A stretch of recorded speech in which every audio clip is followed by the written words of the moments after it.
Um, the guest is not yet in the backstage, and I was gonna wait, but I figured I could probably carry everybody for another 10 minutes until the guest of the evening, Mark Moss, gets here.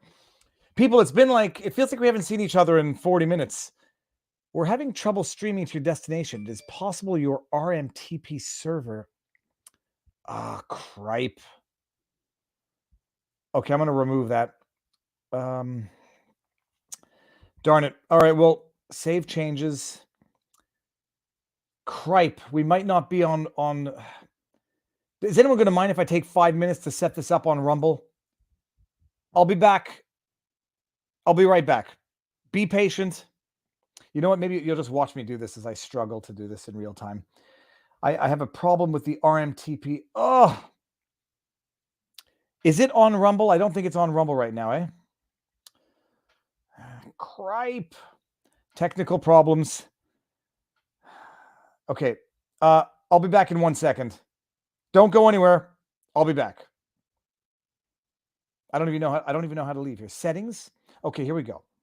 General. Okay, if I can't get it onto Rumble right now, I'll get it on afterwards. Okay, I'm not even gonna. I can't do it. People, I'm sorry. I screwed something up. I thought I figured out a solution. I want to share a tweet before our guest gets here, because I don't want to share it with him because it might not be. Let me just share a screen, people. I tweeted out earlier that Justin Trudeau has made a mockery of Canada. At one point, I was trying to get Trudeau stain, hashtag Trudeau stain, to trend. And where I said Justin Trudeau has turned Canada into an international laughingstock. Look what's trending on Twitter. I went to the trending search tab. Look what's trending. So when I said, let's make Trudeau stain trend, someone put this in the chat and said, this is how he shall be known. And it's actually trending. I don't know for how long it's going to be trending on Twitter, people. But when I said that Trudeau has made a laughingstock of Canada, this is the evidence in real time. And my tweet predates my discovery of that trend. Okay, stop sharing. I'm going to go get our guest right now. Bring down the window. Mark Moss, we're talking Bitcoin. And I'll see if Robert's there as well. Back to the house. Okay, I'm going to bring in Mark because I know we only have him for an hour. And Robert, I'll bring him in when I see him. Mark? I am here. Yes, sir. Okay, so first of all, you got a good mic. You got a good setup. You've got good vocals. Let me just bring the screen this way. All right. Okay, can you hear me okay? I can hear you great. Everyone in the audience, let me know if the audio is not equalized. Mark. Yes, sir. For those of us watching who don't know who you are, give us the elevator pitch before we get into just a brief history of who you are and what made you who you are before we get into the questions I have. Elevator pitch for those who don't know you. Who are you? Yes, sir. First of all, I'm a big fan. I've watched several of your shows with Robert, so happy to be here with you today. Just real quickly, I mean, the super fast pitch of where I'm at. I'm a host of a nationally syndicated radio show talking about Bitcoin and the decentralized revolution. I host a YouTube channel teaching about these subjects. I speak around the country about these subjects as well. So I spend a lot of time thinking and talking about these subjects. Okay, and I guess you get the Matthew McConaughey. You get that accusation a lot. It's a good one to get. I've heard that one many times. All right, so nationally syndicated, and you talk about alternative. I mean, alternative. What do you call it? What's the term? You know, my career has been alternative investing for the last 25 years. I've been specifically focusing on Bitcoin and cryptocurrencies for about the last 7 years, and specifically focusing on Bitcoin for about the last 4 years. Okay. And so, anyways, for the radio show I have, it's on iHeartRadio Network, and it's mainly just talking about Bitcoin and the decentralized revolution. Okay, we're gonna get there because I gotta tell you, I've had friends try to explain it to me and it doesn't work. Sure. So people can assess your credentials. I just want to actually, where are you from? Sure. I'm broadcasting from Southern California. I spent last year living in Puerto Rico. I'm back in Southern California right now. Awesome. Yeah. And upbringing brought up in California? You sound like you might have a Southern drawl. It's funny. I don't think I do, but I actually I lived in Texas until about high school, till through junior high, and I've South Texas, and I've lived in California ever since. I did recently just buy a ranch outside of Austin. That's my plan B, just in case I need to go back. I'm hoping I don't go back to Texas, but I do have that in my background. Yeah. All right, and credentials, just so everybody can assess and have more praise or more skepticism. Did you like study economics? Do you have a degree in something relevant to this particular field? Yeah, I have a big degree in this field. It's the School of Hard Knocks. So right out of high school, 18 years old, I started buying bank-owned properties in Southern California. Started fixing and flipping them. I fixed and flipped over 100 properties. Developed over $25 million in real estate. Had two different businesses that I built up. One of them with a Fortune 500 exit. Made a lot of money. I was really good at making money. 2008, I got completely wiped out of the market.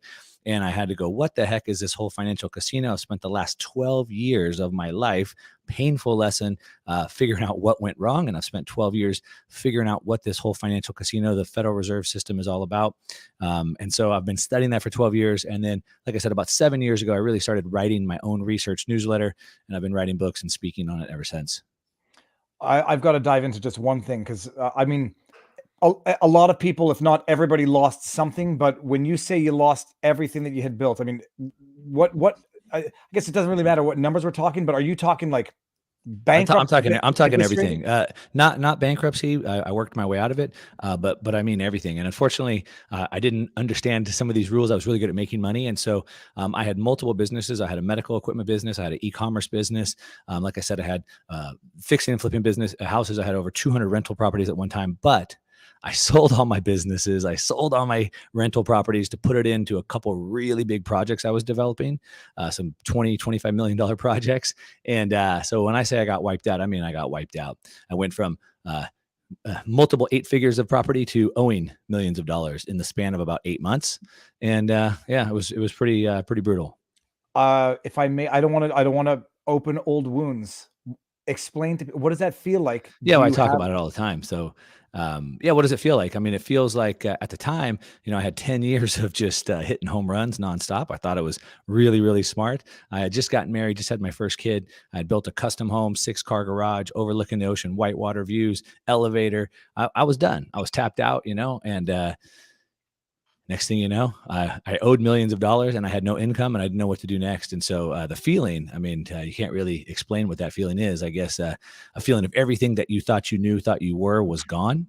And then left looking at the floor, scratching, going, how are we even going to pay to move out of this house? And like, where are we going to go? And how do I pay for my daughter's birthday?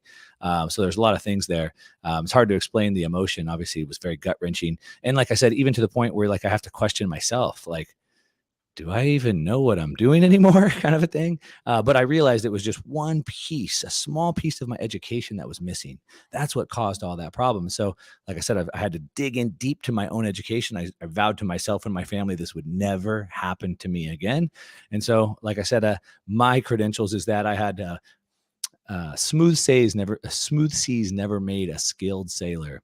And I sailed through the Cat 5 hurricane. I lived to get on the other side, and now I'm just trying to make sure people don't make that same mistake I did. Well, first of all, I love the expression. I'm going to tap it into the chat in a second. I mean, and you'll forgive me for not knowing, what was the lesson what was the ultimate lesson that you learned, and then how did you parlay it into what you're doing now? Yep. So the big lesson was that that was missing from my education, which sounds simple, obviously, in hindsight. But the big lesson, obviously, is don't put all your eggs in one basket. Obviously, right? Makes sense. It's one thing to know things. Some lessons in life can't be taught; they can only be learned, unfortunately. And so, I sold two different businesses in in different industries.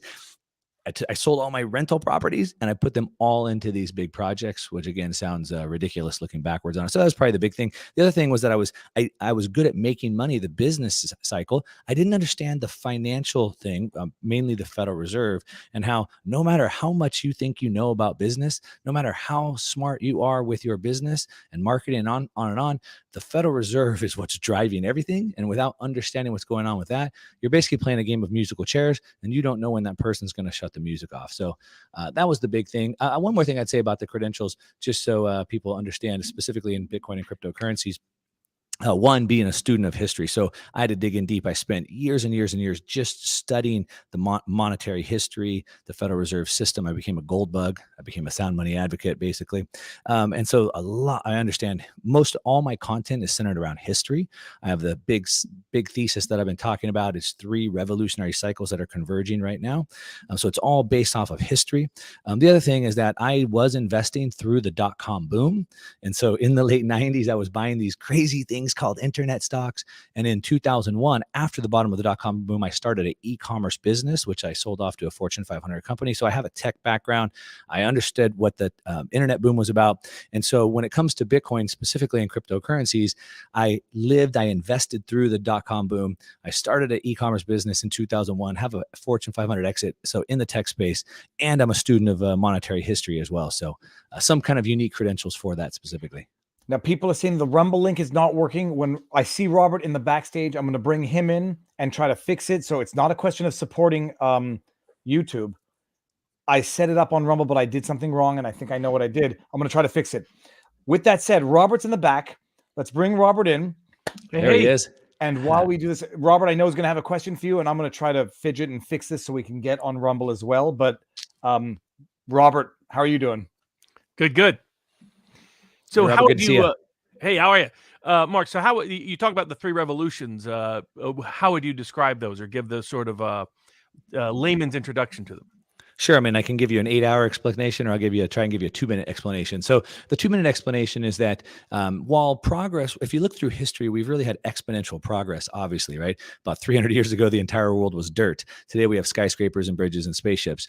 And so we've had exponential progress, but at the same time, we have cycles that just continue to repeat over and over and over due to human nature and so forth. There's a couple of big cycles. I'm going to skip to the big ones. And so from a political, social, cultural cycle, every 250 years, there's a revolution. So 250 years ago was the American French Revolution. 250 years before that was the Protestant Reformation.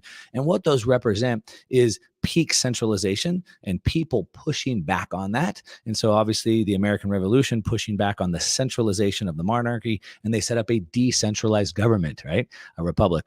Obviously 250 years before that, or 500 years ago, was the Protestant Reformation pushing back on the centralization of the church and state. The printing press was the technology that opened that up before, and then it became this decentralized path to religion.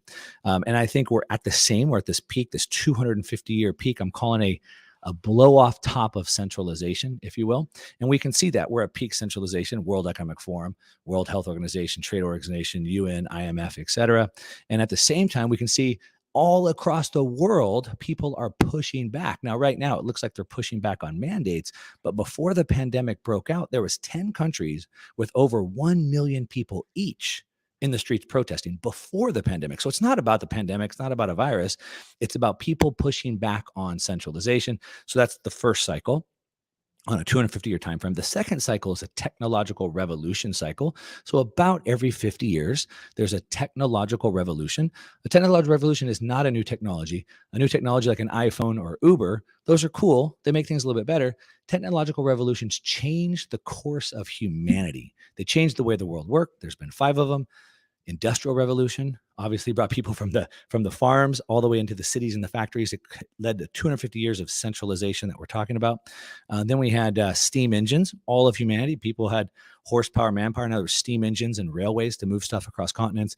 Then we had electricity and steel. Obviously, I don't have to tell you about electricity. At the time, it was like, what is this electricity? I don't understand it. Well, it's kind of like this digital candle. Yeah, but what do we need that for, right? A candle's portable, and I don't need all these wires, right? And then obviously steel allows us to build skyscrapers and bridges. Then we had oil, automobile, and mass production changed the course of humanity. Everybody walked and rode horses for all of eternity, and now we had cars. Then 1971, we had the age of the microprocessor, which led to telecommunications, internet, obviously what we're doing right now. 1971 plus 50 years puts us right here today. And there's a new technology, another technological revolution, which is the decentralized technology. And of course, what's interesting is that it's coming right at the exact time that the world is pushing back on centralization to move to decentralization. Pretty interesting. And then on an 80-year cycle, These are all different time frames. On an 80-year cycle, we have a financial revolution cycle. So about every 80 years, the financial system is reset. 80 years ago was the Bretton Woods Agreement, when the entire world's financial system was reset onto a global currency, a gold-backed system. The dollar was backed by gold. The international currencies were pegged to the dollar. And now, today, the IMF, Kristalina Georgina, is calling for a Bretton Woods 2, which is what? That's a reset of the global financial system. Of course, Klaus Schwab is calling for a great reset as well. And so that's a 250-year political cycle, a 50-year technological revolution cycle, an 80-year financial cycle, and they're all converging right now. And where does Bitcoin fit into that? Well, on a 50-year technological revolution cycle, there's a new technology, and that is the decentralized revolution. That is Bitcoin. And how does not cryptocurrency? That is Bitcoin. And yeah, could you explain the description between Bitcoin and crypto, and also between Bitcoin and crypto and government-backed digital currencies? Yeah, for sure. So the revolution, I believe that technological revolutions, solutions should come to problems. So the problem is peak centralization. That's the problem. The problem is that the money system is completely captured and controlled. They can print as much as they want. And of course, now we're seeing through Canada and so forth, they have complete control to seize your accounts. And so we need a financial system that nobody can control. We need someone that nobody can create more money of it, and nobody could seize it, steal it, manipulate it, and so forth. And so that's what Bitcoin is. Bitcoin is a decentralized protocol. It's different than the other 14,999 cryptocurrencies because it's not controlled by anybody. It's completely decentralized. The key aspect that makes Bitcoin decentralized versus the other, 15,000 or so is that the database is very small. It's about 300 gigabytes. I can run it on a thumb drive. And the reason why that's important is that I can run a node. So you have, just to frame this up real quick, you have centralized databases. Facebook is on a centralized database. Experian is on a centralized database. They get hacked all the time. Bitcoin is a decentralized database. That means instead of one database, there's millions of databases, meaning I run a full copy of the Bitcoin database. I can do it on an old laptop. I can do it on a Raspberry Pi. Anybody can buy one or build one for $100. They could run it. The problem with the other 15,000 cryptocurrencies is that I can't. So if you look at Ethereum, you look at Cardano, fill in the blank, you have to basically have an industrial grade server co-located in an industrial grade co-location facility.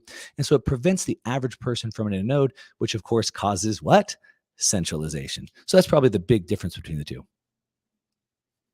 And what is the differences between this and government-backed digital currencies? Yeah, so government-backed digital currencies, of course, CBDC, I think they make no representation of being decentralized at all. So the big problem, and why some Bitcoiners might call cryptocurrencies a scam, I don't like to use that word lightly, but a scam would be me selling you something and it's something different. And so if I'm selling you that this is decentralized and it's really not, maybe it's a scam. When it comes to central bank digital currencies, nobody's pretending that they're decentralized at all. So they're completely different than that. Obviously, we know that the central bank centrally manages it, centrally controls it. And the big problem with it, and the big difference between Bitcoin is that there is no company founder. So with Ethereum, for example, Vitalik Buterin is the founder. About 6 months ago, him and the founders got together and changed the entire monetary issuance of Ethereum.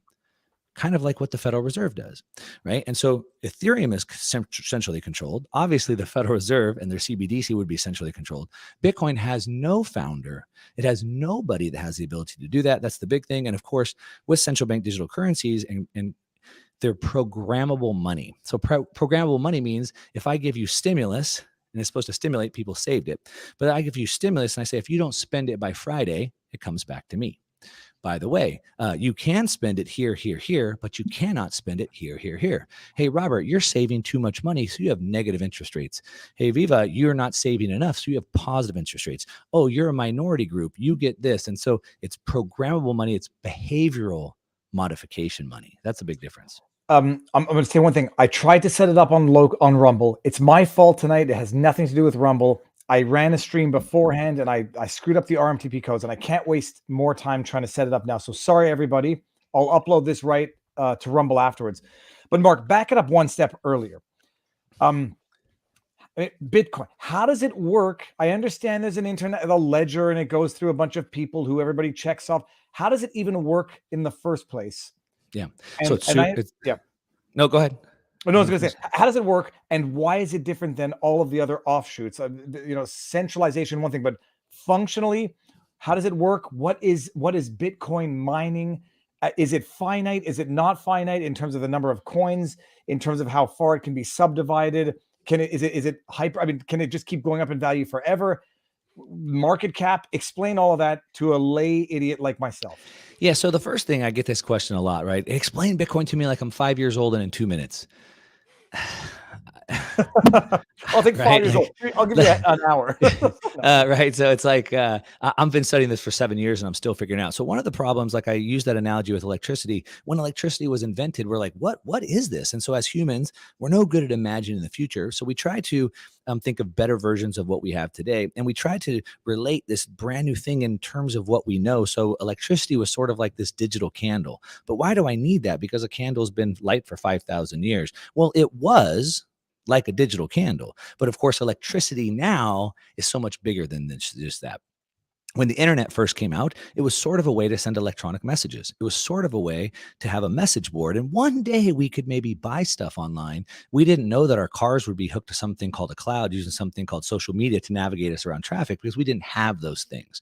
And so I can explain to you what it is in today's terms, but it's a revolution, like I explained those 5 others, that will change the course of humanity. So to build a little bit of a foundation here, the first thing is, you don't know why when you turn that switch on your wall, light comes on. So to try to understand exactly the technical side of it, it's a little bit of a fool's errand. But to try to kind of break it down simply, first off, Bitcoin is a protocol. Okay, so we have the internet.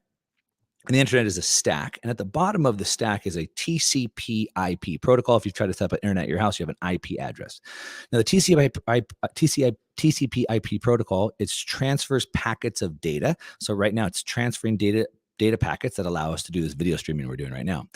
Bitcoin is a value transfer protocol. So it allows us to transfer value over a protocol. So it's code. It's just a protocol. That's it. Just like the internet has different applications built on top of it. So there's one TCP/IP address protocol, and there's trillions of different applications. So the streaming as one application, my personal website's one, Facebook and Twitter, different applications on that one protocol. Bitcoin is a value transfer protocol that we will have probably billions of applications built on top of it as well. So that's the first thing. Now, second, how it works is that, like I said, instead of going right now, we're going through StreamYard's centralized database. They could stop it. They could censor it if they wanted. Bitcoin doesn't have a centralized database. It's decentralized. So there's hundreds of thousands or millions of databases. So there's no way for anybody to control it or seize it or censor it. All right. So that's the first thing. Now, on top of that, you have really 2 layers. So you have the miners. You asked about the miners. The miners are computers. They're specialty built, high power computers that plug into the network. Now, what's interesting about Bitcoin is the perfect app. It's the perfect network for human rights because it's borderless, permissionless, immutable, censorship resistant. So if I wanted to build on Facebook, I would have to get their API. They'd have to give me permission. There's 2 billion adults in the world that don't have access to banking because they don't have permission. Bitcoin is open and borderless and permissionless. Anybody can join the Bitcoin network. Anyone could download an app and have money right away. But I could also get a mining computer and I could plug right into the network without permission, and I can help start processing transactions. That's what miners do. So if I wanted to send you Bitcoin, they would help process that transaction instead of going through a centralized server like Facebook. So that's layer 1 is the miners. Then the next layer up is the nodes. The nodes are the database. So remember, there's not one database. There's millions of databases. So those are the nodes. I run one. I can get a node that's about as big as my iPhone. It sits on my desk and hooks to my Wi-Fi, and it processes my transactions. Now, everybody should, they don't, but everybody should run a node. And what that means is that if I wanted to transact Bitcoin with you, my node would send it directly to your node, peer to peer. It doesn't go through Venmo to my credit card, to my bank, to your credit card, to your Venmo through 5 or 6 people. It goes peer to peer from me to you. That means nobody could see it. It's private. Nobody could censor it. Nobody could stop it or block it or manipulate it. So that's kind of the high level architect. I'll stop there. Now, the way I've described it to people, two different aspects I want to get into. One is I've described that in order to truly shut down Bitcoin, governments and states would have to shut down the internet itself. And that's what, in fact, kind of protects Bitcoin practically and politically, is that's not a trade-off any state is going to willingly or voluntarily take. And the second is explaining to people the differences between having their Bitcoin, when they see Bitcoin seized, that what they're seeing is people who left Bitcoin on exchanges rather than on a cold wallet or hard wallet. Could you explain, is my first statement generally accurate, do you think? And then secondly, could you explain that distinction to people? The first statement about seizing it and you'd have to shut down the internet is pretty accurate, but even then they probably wouldn't be able to stop it. So Bitcoin is code. Code is zeros and ones. Code could be written down.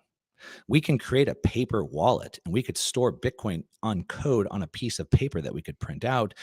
People have transacted Bitcoin over ham radios. Of course, now we have satellites in the sky that do the internet as well. So it's almost impossible to shut down. They would probably have to rip all the fibers out of the ground if they really wanted to stop it. The internet, of course, is also censorship resistant. So we still have BitTorrent. They can't stop that. It's been around for over a decade.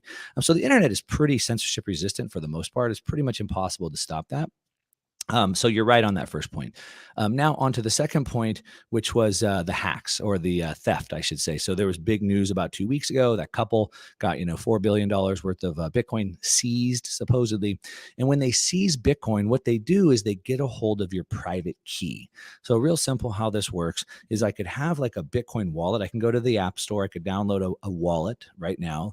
And that wallet, it's no different than Venmo. I would have a Venmo wallet. If I wanted to send to you, I'd say send. You'd give me your address. I'd plug it in and I'd send you Bitcoin, just like Venmo. The difference is I said Venmo goes through all those stages where Bitcoin's peer-to-peer. But what happens is I don't ever actually download Bitcoins into my phone, just like Venmo doesn't actually download coins into my phone either. What happens is you have a public address and a private key. So the public address is my bank account. So like right now I could say, hey, Robert, I have a bank account at Wells Fargo. Here's my account number. You can go put money in my account with my account number. So Bitcoin has a public address and then there's a private key. So think of it like a locker system, like at the high school or at the train station. My locker is C19. Go put an envelope in my locker C19. Anybody could know that locker address, but only I have the private key. And that private key allows me to open the locker and transfer money. Now, when I have a hardware wallet, if I custody that myself, that means I have control of my private key. Only I can then open that locker. If I keep the Bitcoin on an exchange like Coinbase, for example, then Coinbase has my private key. Now, we say in Bitcoin, not your keys, not your coins. So whoever has the key has control of the coins. And so, of course, if I leave it on a central exchange like Coinbase or Kraken or Gemini, then they could get leaned on or squeezed by the government and they could be forced to give that key up. As a matter of fact, I think a week ago, Jess Powell from Kraken, somebody on Twitter said, hey, would Kraken turn us over if the government squeezed him on Twitter? And he said, yes, we cannot protect you.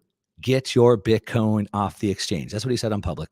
And so when you hear think about it like in the old days, I would have gold and I would go bury it in the ground and I would make a treasure map.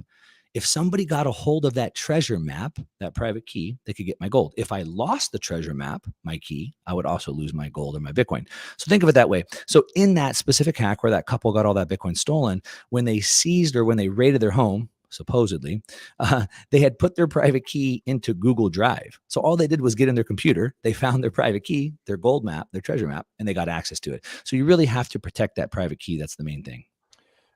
Question, teacher. A protocol, just to back it up a little bit. What does protocol mean? Now I think about it as an internet server protocol. What does a protocol mean both for the internet and for Bitcoin? Sure. It's just a piece of code, right? It's just a little piece of code that is a set of rules that tell the application how to work. And now people do bury their gold. They lose it. People come in with metal detectors. Is there any equivalent of finding and locating abandoned Bitcoin on the interwebs, despite the code being lost? Sure. I mean, that's a I mean, that's a common thing, although I live in California and it's very populated here in Southern California, but you drive away and then it's open desert. If there's, hundreds of miles or thousands of miles of desert, good luck with a gold detector trying to find that. To your question though, specifically, no, if the key is lost, it's lost forever. And so we call that a donation to the network, because you had asked a question before. There's 21 million Bitcoin, period. That's it. Never anymore. But Bitcoin's being lost all the time. So estimates are there's probably never going to be more than about 18 million Bitcoin that will actually be in circulation. And over time, that number will go down. Now, what you have, like anything, right? Like Tesla stock, you have the amount of stock that's outstanding times the share price gives you a market cap, right? If you start burning stock or buying back stock and taking off the market, the share price could go up. So same with Bitcoin, you take the total supply, 21 million times the price, but when it goes to 18 million or 17 million or 15 million, the existing Bitcoin are worth more. Can you provide as a sort of a illustrative example? If the Canadian truckers had raised their money either initially in Bitcoin or had been transferred to Bitcoin before any state action, and it wasn't on an exchange, how would that have benefited the truckers from the forfeiture and seizures of their bank assets that occurred? Yeah, so that's a great question, and obviously it's a timely topic. So the way that it works right now is obviously we saw how they could just easily freeze their GoFundMe and then their Gives and Go money pretty easily. To your point about Bitcoin, though, so what the government can control is fiat currency. That's what they can control. So what that means is they can control the on ramp and the off ramp. If I want to exchange Bitcoin for fiat, or if I want to exchange my fiat for Bitcoin, or I want to now exchange the Bitcoin back to fiat, that's where they have control.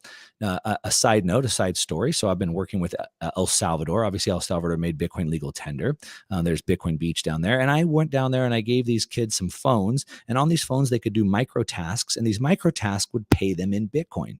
So they literally got this phone. They opened up the app. There was no KYC. We didn't know who they were. They never didn't even put an anonymous username in.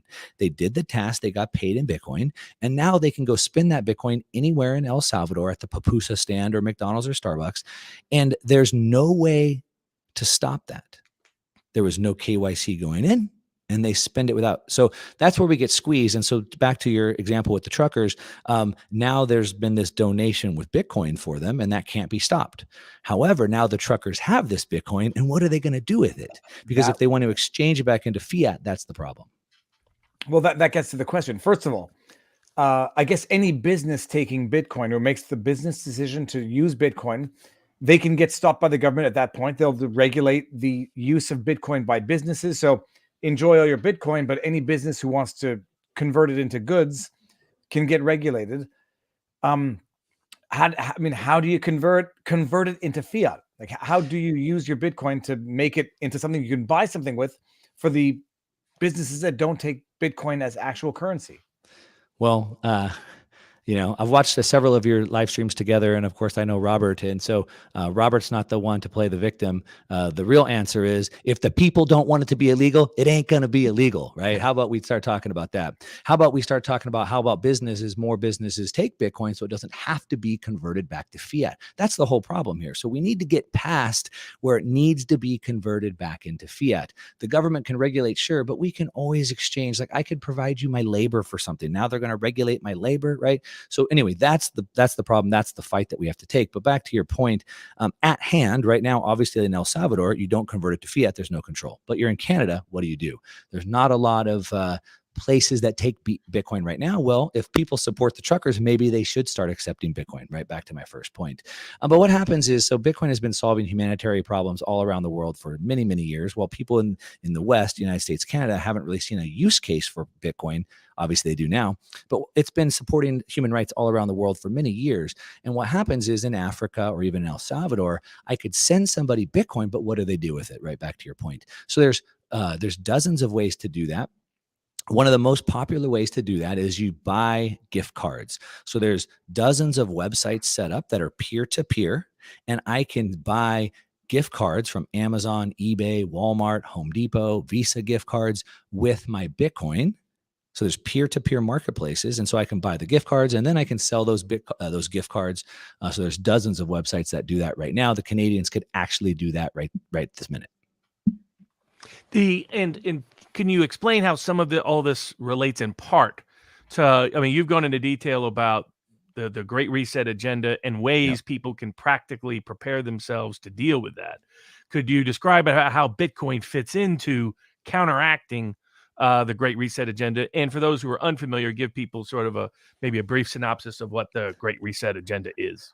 Yeah, so the Great Reset, supposedly is a conspiracy theory. That's the way YouTube labels it nowadays. But it's funny because Klaus Schwab from the WF wrote a book titled COVID-19, The Great Reset. So they actually have on their website, it's WF/Great Reset, right? So it's not a conspiracy. A conspiracy is something done in secret. This is they're in public. So anyway, it's this Great Reset where basically they want to reset the financial system. They want to reset capitalism as we know it. They want to introduce something called stakeholder capitalism, which you might have heard before, but it was called communism. But today it's called stakeholder capitalism. Now, back to how do you safeguard yourself from that? Well, first of all, their stated goal on their Twitter feed, in blog articles on their website, don't think I'm crazy, in their own words, by 2030, you'll own nothing and you'll be happy. And so how do you protect yourself from that? Well, we've just seen very easily how Canada is they're doing Bitcoin marketing for us. And they're saying, hey, anybody that's even associated with this, we're going to freeze their accounts. I heard there's a story I'm sure you guys have seen. A mother, I think a single mother donated $50 to a legal crowdfunding platform and had all her accounts frozen. Well, that was from Chilliwack. I question that story on either one of two fronts, but it really doesn't matter. Either her account was frozen for reasons other than the donation, or it's a miscommunication. It doesn't matter. But once they started doing that, look, I won't lie. I started looking at gold. Like, where do you put your money? But it's like you say, if I lose Bitcoin, if I lose my key, I lose my money. If I buy gold, if the house burns down, you lose your gold. So where is the safest place to put it so that you can convert it back into fiat, to the extent that fiat thus far is the only method? Don't convert it back to fiat. Yeah, that's the whole thing. You can't do Bitcoin. So how does it work in El Salvador? I have no idea. You can buy food with Bitcoin. Yeah, because in El Salvador, the government has recognized it as legal tender. And because the government recognizes legal tender, everybody in El Salvador is now required by law to accept it. So you can go to Starbucks or McDonald's and they accept Bitcoin. They're required by law. Now, that may sound crazy, but Arizona has submitted a bill to make Bitcoin legal tender. The Texas race for governor is being run on a campaign of making Bitcoin legal tender. So this is going to happen pretty quickly. Obviously, you guys report on this all the time, but where there's this balkanization of the United States, where the Biden admin puts in a mandate for vaccines, and then 26 states sue, right? And so now the Biden admin is going to do executive actions to regulate it, but now we have states already moving to recognize it as legal tender. So that's where it's going. Now, back to the question, how do you protect it? I guess, so the best way, the oldest problem that mankind has since the very first humans on Earth is, how do I protect my property, right? So I would form a village, and then we would form a kingdom, and then we formed a government. The government is supposed to protect private property rights. That's their role, not anymore. That's what they're supposed to do. So the oldest problem that mankind has had is, how do I protect my property? Of course, if I have gold, I have to go bury it in the dirt and make a map. If I have a bunch of gold, I have to build a big safe and hire 24/7 security. So it's cost me a lot of money to secure that gold. And then how do I move that gold once I have it, right? Where in the world could you have put gold 100 years ago that it would still be there today? The answer is nowhere. Well, even in 19 think of the ground. The ground, it doesn't like someone said, it doesn't burn. True. But how would you have moved it? How would you have moved it, right? Oh, so Bitcoin allows me to store it cryptographically in the cloud, in the Bitcoin blockchain. I can memorize 12 words: monkey, ocean, rope, banana, cement, whatever, 12 random words. I can memorize 12 words. Anyone should be able to do that. And now I have custody of my Bitcoin. I can go anywhere in the world, get on a computer, plug in my 12 words, and have all my money instantly. So the government's going to make it illegal. The choke point, and Robert, you'll be on the forefront of this. The choke point is they're going to attack custody. As a matter of fact, today in the EU, they're talking about passing a law, specifically, I think in Britain, where they want to take away the ability to custody your coins. In Ohio, Rep. Davidson just submitted a bill, I believe, last week to specifically legalize, which is stupid because, of course, it's legal, but he submitted a bill to legalize custody. That's the choke point. How do they make it illegal for me to custody because I just know 12 words in my head? So I can't, are they saying I can't memorize 12 words in my head anymore? Like I can't memorize 12, like, come on, right? So anyway, that's the choke point. So back to your point, how do you secure it? Well, you can put it into a wallet. You can put it into a hardware device. So there's like a hardware wallet. The hardware wallet will hold your key and it keeps it off the internet. That's the big key, right? Don't put it on the internet because hackers could get it. Or when they seize your computer, the feds, they can get it out of your Google Drive or your Evernote. So you keep it on a hardware wallet. And then whenever I want to use it, I can plug that hardware wallet into my phone. It signs the transaction. I unplug it. Now I can back that key up. So I could destroy that hardware wallet. I could use an app on my phone, then delete it. I back it up like my treasure map. I back up my treasure map with 12 words. Now, you don't want to put those on the internet. You would write them down into a piece of paper, and then that's what you need to safeguard. Or like I said, you could memorize those 12 words. Now, I will say with great freedom comes great responsibility. This is a big point, right? A lot of people don't want the freedom. They don't want the response, or they want the freedom, but they don't want the responsibility. So a lot of people are okay with the trade-off risk. I'll just trust the bank with my money. Well, we saw how that worked out in Canada. I could just trust the exchange with my Bitcoin. For me, it's not that hard to secure it. I'll take that risk. And in that capacity, the way I always describe it to people is if somebody wants to take something from you, at some point, there's always ways they can do it. They can physically seize your body and torture you and so on and so forth. They can find some way in which you stored something and get access to it. The question for freedom, the freedom of action, freedom of property interest, etc., is how difficult is it for them to do so? Yeah. That, every form of asset protection is just making it much more difficult for somebody to either sneak peek into it, seize it, steal it, or anything else. It's just increasing the degree of difficulty. It's like security around your home. Can you absolutely prevent anyone from ever invading your home? No. Can you make it a heck of a lot more difficult so Joe Schmo doesn't do it off the street? So it's much harder for even states to do so? Absolutely. Yeah. And that Bitcoin provides the best current protection for property and because freedom is often financially tied. Your ability to travel, your ability to get someplace, your ability to feed yourself, your ability to get housing, your ability to get transportation, your ability to get access. All of these things are often tied at some level to having some degree of financial access. And Bitcoin provides the easiest, most effective, safest, most secure mechanism to do so if you employ the techniques that Mark is talking about. That isn't a guarantee of pure anonymity. It's not a guarantee of pure security because that's impossible. Heck, the earth could get blown up and then we're all DOA. So I've always said that that when people try to establish a test of it has to be absolutely secure, absolutely private, I'm like, well, that doesn't exist. What you want is something that is as secure and as private as can be in the practical universe while having what Viva talks about, more and more ability of adaptability of it, more and more transferability of it, more and more functionality of it. Yeah. How much in terms of that aspect for Bitcoin are you seeing? I mean, clearly, I think people were shocked that banks could just seize people's money. They've been doing it for a long time, just in different contexts, and they haven't been paying attention. Some of us who are in the drug war fights early on, not part of those cases, but we're saying the legal establishment, that legal precedent they're making here is very precarious. They can seize your money without conviction of a crime just upon an allegation and an indictment, and then later figure out even which is which in terms of tracking and tracing the funds. Mm-hmm. And they did it to drug lords first because they weren't just going to limit it to drug lords. They're going to do it like Trudeau did it to Canadian truckers and donors. But Bitcoin, if everybody had been using Bitcoin, or if anybody had been using any Bitcoin along the way, I mean, as an example, for, let's say you stop a business from, you order a business not to take Bitcoin, but there's no way to track. It's not easy to track and trace whether a business is taking Bitcoin. So unlike dollars, unlike bank transfers, unlike credit card transfers, all of which have track records at some level, a dollar doesn't necessarily. The cash economy, 15% of the U.S. is still a cash economy with it's not reported.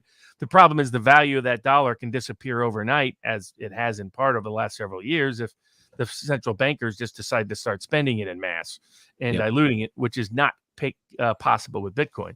But so how much have you seen? I mean, you mentioned El Salvador. How much is the adaptability part? Because that's been, it seems to me, the major limitation, aside from people not understanding what Bitcoin is and its utility.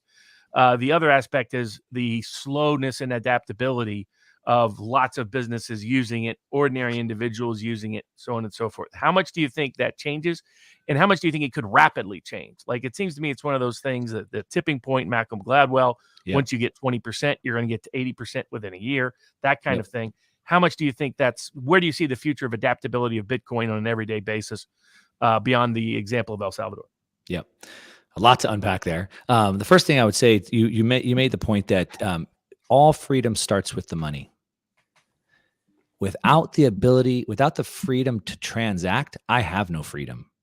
If I can't buy food, if I can't buy a bus ticket, without the freedom to transact. So that sits at the bottom of everything, below everything. If I can't hire an attorney, if I can't support a politician, it all sits with the payments. That's why we say fix the money, fix the world. Another thing is that it's both defensive. We're talking mostly defensive today. It's also offensive. So at the source of all the government's power to lock us in our homes and rush through these authoritarian mandates and build up the military and go fight Russia, whatever, at the source of all of that is the money printer. They can print unlimited amounts of money. If they had to go to the people and steal their money or take their money or tax their money, it would never work. We would never have gotten there. So they're literally printing fake fiat money at will. And so it's the source of all their power. So it's defensive. It protects us, but it's also offensive where it takes their power away. So that's why we say fix the money, fix the world. Now back to your question.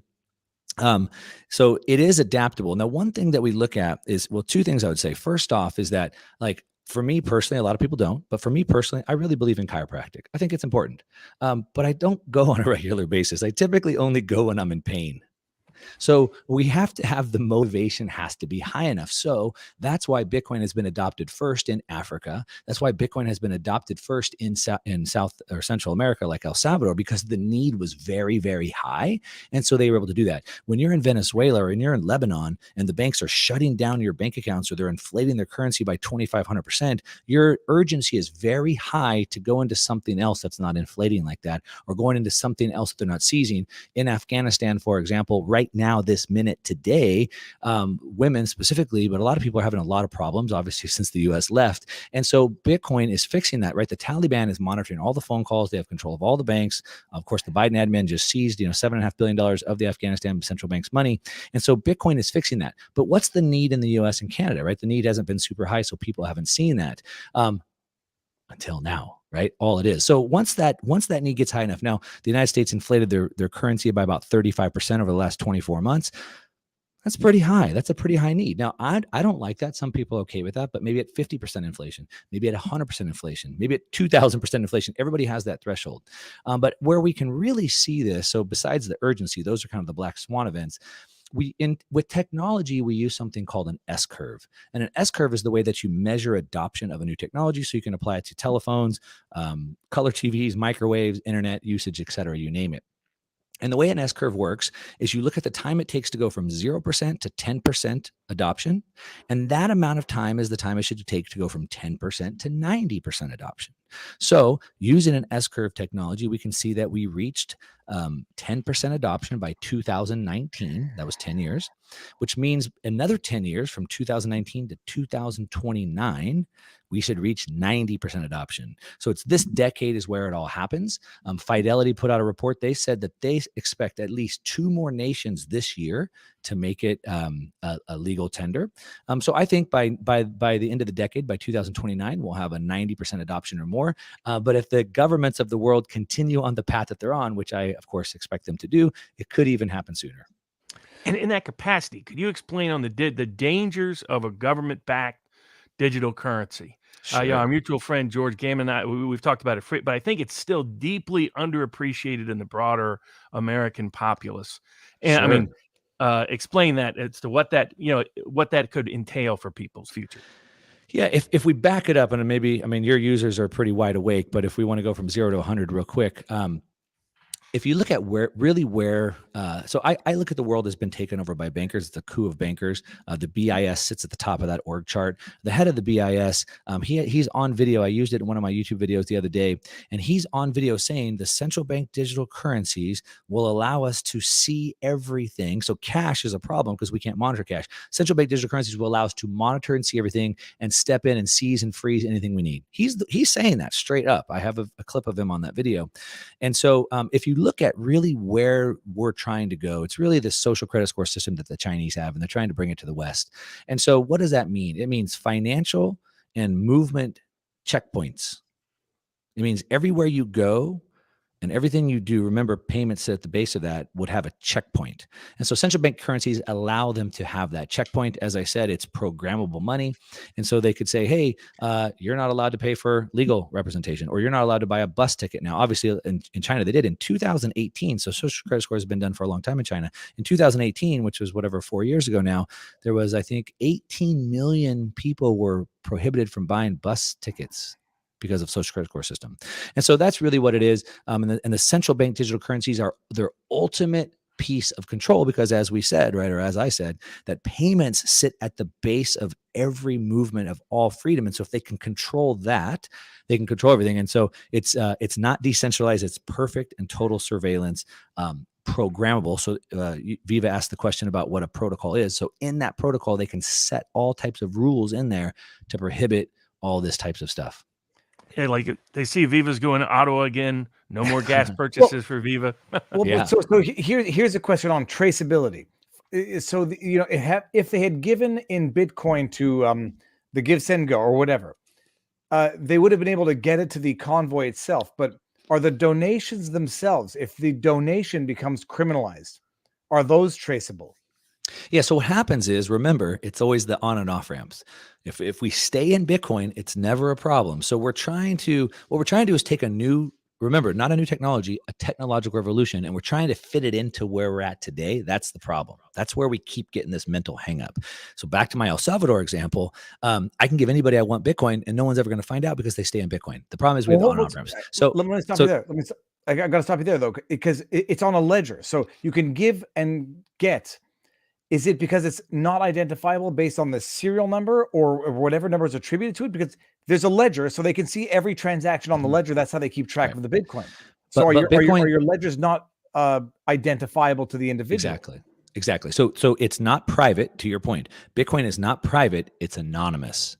So right now on my phone app, while I'm talking to you, I can create 100 more addresses, and you could send to one of my addresses. So it's anonymous. You don't know who those addresses belong to. It's not private, it's an open ledger. Anybody can see it. So the key is that when I use a currency, when I use an exchange, I use Coinbase, for example, or Kraken or Gemini, whatever. It's KYC'd. So in order for me to buy the Bitcoin with my fiat, I have to give them my driver's license, my passport, my bank account. I have to hold a picture with my signature, all those things. And so my ID is attached to the Bitcoin at that point. And then at some point over here, I sell it. And then there's KYC there. And using some software like Chainalysis, some AI-driven software, they can try to connect all the addresses in between those two. But if I got it KYC free and I spend it KYC free, all it is just a bunch of anonymous addresses, and they'd never have any way to put that in. Like I said with El Salvador, those kids got the phones and they're earning Bitcoin. I didn't even get an anonymous username. There's no whatever the word is. There's no information in there would identify them to the Bitcoin. So it to your point, it's not private. It's open source ledger, but it's anonymous. By the way, the key aspect is those. I would try to explain to people it's the connections you use that create traceability and trackability. That if you don't use those connections, then you don't have trackability or traceability. Mm-hmm. I mean, I've described, as part of my heat plan for people from the movie Heat. If you feel the heat, you'll be able to get out in 15 seconds flat. Feel the heat around the corner from the movie Heat. Yeah. You should have a Born Identity package, and part of that Born Identity package would be a cold wallet with that you have the private key to, but no one else does. That's never been identified in any other form, and that would be part of it. You might have some currency in other places. You might have diamonds and gold and other things mixed in with that. Yep. But Bitcoin should be a critical component of it. And if you do it correctly, you can really counterbalance the digital currency that's coming, because the digital currency that's coming is, as you noted, allows a different version of the on ramp, off ramp, Mhm. complete surveillance to know what you're doing at all times, Yep. because there's almost nothing you do that isn't related to spending. Indeed, United States income tax returns have been described this way by IRS officials. They've said that it's great utility. It's not necessarily its fundraising capability. It's that it's a self-confession of everything you do. That Yeah. through it, you disclose your family relationships, your personal relationships, your church, your often your school, where you live, what you do on a daily basis. Because by golly, you want those deductions, and so you're telling them where you spend. I mean, you're basically giving them mass self-surveillance through self-surveillance, through self-confession. But it has all of that capacity. But the social credit model is the one that's underappreciated as well. All of a sudden, they don't like your politics. You don't get to pay your utility bill. You don't get to pay your food bill. You don't get to pay your gas bill. You don't get to be able to feed your kids. You can literally do nothing. You're frozen. You're a prisoner in your own home if you're even allowed to stay there. That's the power of digital currency. And the only thing that could be a counter to that that's out there today effectively really is Bitcoin. Can you talk about how Bitcoin and what other mechanisms people can use to deal with, to protect themselves from a great reset agenda? Yeah. So to your heat example, which is great. And I heard you, I remember in an interview you did with George Gammon, you also said something that I always remember, which is imagine you're a Jew in Germany in 1929. And so at some point they're going to come for you. They come for everybody, right? If you just go back and study history and look at the Bolshevik revolution, or obviously Hitler or Mao's, right? They come for everybody eventually. Or you might just be truckers in Canada, Yeah, or or some you might grandma just- wanted to give or them one 20 step bucks. beyond that, a donor to the truckers in Canada. Yeah, exactly. Some grandma Yeah. gave 50 bucks. Yeah. Graham, to a perfectly legal thing at the time, right? But back to the heat example, you don't even need the cold card wallet. You can just know the 12 words in your head. So that's even better, right? So I could go get strip searched or swim naked to an island, and I just know 12 words in my head. So it's even better than that. You also asked another question earlier that I wanted to get back to, and you said, somebody could obviously attack you and steal it from you that way. And so there's something called the return on violence, and this kind of goes back to the last question that you asked as well. And so what happens is over the last 250 years, the world's been centralizing. And because of the Industrial Revolution. And so we started getting big cities with big factories. And so it was very easy for the nation state to that power was centralized, and it was easy for them to squeeze them or extort them, right? If you had a bakery in Brooklyn, right, the local mafioso would come and extort you. And what are you going to do? Move your bakery, right? And so when you have a big factory in Chicago or Detroit, what are you going to do? Move your factory. The return on violence was very high. Today, the return on violence is lowering down. So in 1933, the governments made gold illegal. And it was easy because all the gold was in the bank, and they shut the banks down. And when they reopened it, you couldn't get your gold out. Imagine if they would have had to go across the prairie, across the plains, house by house by house with everybody with guns, and they would have had to collect gold. It never would have happened, right? One of the key pieces throughout history, though, is that you have these tyrants all throughout history. And if they were to come kill me, they could take my property. They could take my land. They could take my chickens or my goats or my cows. They could take my gold. If they kill me now, they don't get my Bitcoin. That is a very key piece right there, right? They could kill me and take my property before. Now, if they kill me, they get nothing. They're better off actually just working with me to get some of it, provide me some value. So I provide it back. Now, back to the people like, well, don't underestimate, the links they'll go to. If they had to go house by house and torture somebody and, extort them and all these things to get a little bit of Bitcoin, the return on violence is way too low. It would just never happen. And even if with a $5 wrench attack, somebody breaks into my house, I could give them like a fake address that had a little bit of Bitcoin, and they don't know how much I have. And so it just makes it very difficult. We can play these what if scenarios all day. Those are a couple points. Yeah. Mark, I got to bring this one up because this has me very curious. Viva, and I have no idea if this is another moment of the interwebs. Viva, have them talk about privacy via DEX. CoinJoin, Atomic Swap, Multisig, Lightning, and Taproot. Just say those words. Sure. I have no idea what I just said, by the way. So what happens is you have this base layer protocol, and what happens on the internet, you have this base layer protocol, and then if I want email, I add a second layer. It's called SMTP. And if I want security on my websites, I add another one, HTTPS. And so what happens is gold was a base settlement layer. If I hand you gold, you have it. We final settlement. But that was very slow and clunky. So it went into the banks, and banks gave me layer 2, which was a paper gold certificate. Now I hand you the paper gold certificate. It's not a final settlement. You have to go to the bank to get the gold, right? What we've done is we've traded off security for speed. right? The paper is much faster, but it's not as secure. But I'm okay for it because it's a small transaction. So with Bitcoin as the final settlement layer, it's a little bit slow. It takes about 10 minutes. Whatever, a wire transfer is longer, but it takes about 10 minutes. But if I want to buy a cup of coffee, that doesn't need to be final settled for all the world to see for all of eternity. So I'm willing to sacrifice the settlement, the security for speed. So the layer 2 is Lightning. You asked about that word. So Lightning. So in El Salvador, we use Lightning. You can click the button before your finger comes off the button. It's already settled and for free, basically, like for 1 Satoshi, which is like a 1/1500th of a dollar, right? So layer 2 is Lightning. So we start making trade-offs. I sacrifice security for speed right there. Some of the other things that he said, you asked about security. So you have this private key. You said the word multi-sig. That's multi-signature setup. And so imagine in a movie, if the president wanted to send the nukes, he had to put a key in and the admiral had to put a key in, and they both had to turn at the same time. And so instead of having one key, that's a central point of failure, I could do a multi-signature setup. I could create 3 keys, and 2 of the 3 keys would have to sign the transaction. That's what I personally do with a company called Unchained Capital. And so I have 1 key at my house in California, 1 key at my house in Puerto Rico, and then Unchained Capital holds a key. So if somebody attacked me in California, I'm like, what are you going to do? Fly me on a plane to Puerto Rico, or vice versa. But so if I'm in California and I want that transaction signed, I just call Unchained Cap and they sign it. They can't do anything against me because they don't have the majority of the keys. So that's multi-sig. That's Lightning. Now, the last one, privacy coins. Privacy coins, I guess, are great. They talk about exchanges. One, don't exchange it.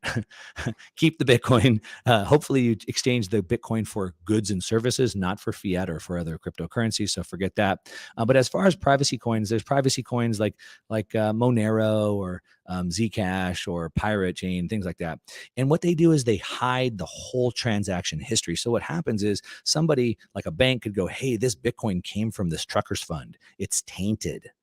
First of all, the Bitcoin network doesn't know anything about that. Only the merchant can. You can't. I can't. I could send that to you. You have no way to verify that. Neither does a merchant. But big exchanges like Coinbase could. They could say, "Oh, this has a history of being tainted." So privacy coins have no history. The reason why I think it's a little ridiculous, and people are going to be mad, and your comments are going to start blowing up here. The reason why I think it's a little bit ridiculous is because what it does is it completely hides the history. So if a merchant is required by law, a travel rule, if a merchant's required by law to have a travel rule to know the history, why would they take a privacy coin that has no history? And what I can do with my Bitcoin is I could hide the history of my Bitcoin. So there's tools available, CoinJoin, coin mixing, etc., where I can obfuscate the whole history. So I could just do that if I wanted. Now back to that layer 2 Lightning.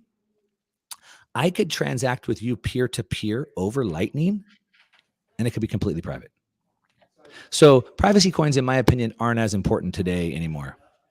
Now, I know you got a hard out here at an hour. So where can people? I follow you, of course, on Twitter and on your YouTube videos, which are really good at breaking down. I got to get me a TV like that where you can pull up all the articles and do all that jazz. That's fantastic. Presenting things from the impact of a Russian conflict on the dollar, which could impact assets, which could impact Bitcoin. All of those kind of integration of contemporary events that have applicable use. So the ordinary person that doesn't understand the space and the field that you do to the degree you do, where can they find you and where can they get that content and value? Yeah, thank you for that. First of all, like I said, I've watched many of your guys' live streams, so it's an absolute pleasure to be here with you. And I'm so sorry that I have to leave after 1 hour. I wish I could hang out for another hour. So if the comments ask for it, I'm more than happy to come back and dedicate a couple, as much time as we need. We just need to make sure in advance. So I'm happy to come back and answer all the questions for your community and do all that.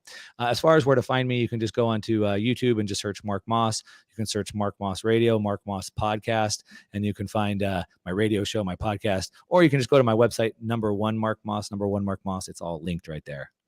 Mark, I'll send you some of the screenshots that I took of the questions because, man, I tell you what, it's my own fault. I'm unable to understand. I understand conceptually Bitcoin, and now I'm trying to compare it to all the other cryptocurrencies. Yeah, I'll get it eventually. I like the idea. There's a few concepts I like, but conceptually, I think I like a silver tetradrachma in my hand more than.